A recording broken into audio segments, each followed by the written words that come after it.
I'm Andrea Lane. I'm a biostatistics and math double major, and I have muscular dystrophy, or a form of muscular dystrophy, and I use a Segway as a mobility device. So the first time I saw Andrea was before I met her. I saw the Segway before I met her.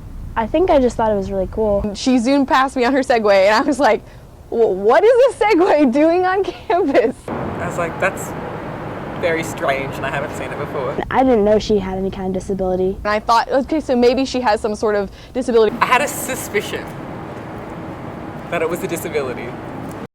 When you have a physical disability and realize that you need a mobility device, at first it's really hard because it seems like you're admitting defeat.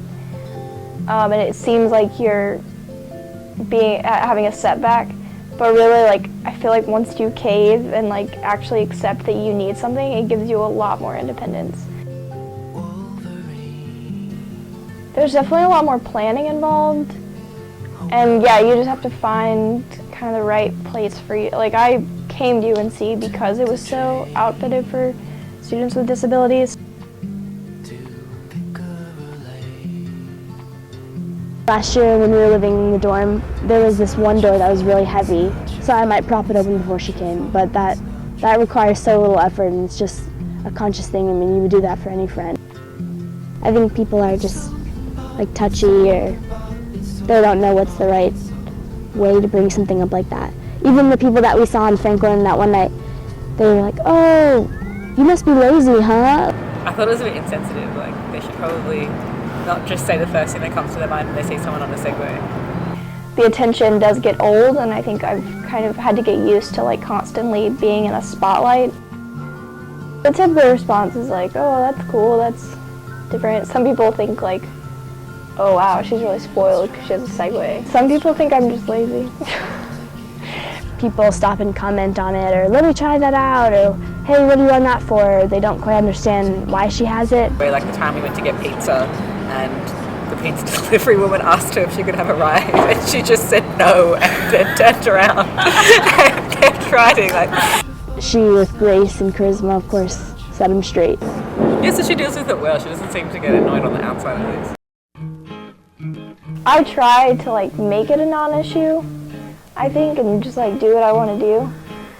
But at the end of the day, yeah, there's a lot of stuff I can't do. But I guess it's just do I focus on that, or do I focus on the things I can do?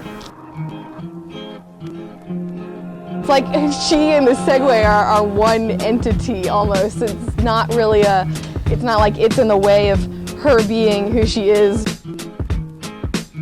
When I came to UNC, I auditioned for the wind ensemble, and when I was waiting for my audition, I saw a flyer for musical empowerment, and it said something like, do you want to teach music to local underprivileged kids in the community?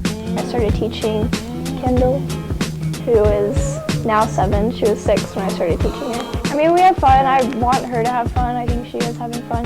She teaches me fun lessons and good lessons. Oh, that's She's the best. It's fun hanging out with Andrea. Happy comes to mind, and enthusiastic, and surprising. I would never say that I struggle any more than anybody else, because I don't. I mean, do I struggle to stand up from a chair more than other people? Absolutely. But there's so many things that people struggle with that I don't. Loosely, I kind of see it as an advantage. She gets everywhere so much faster.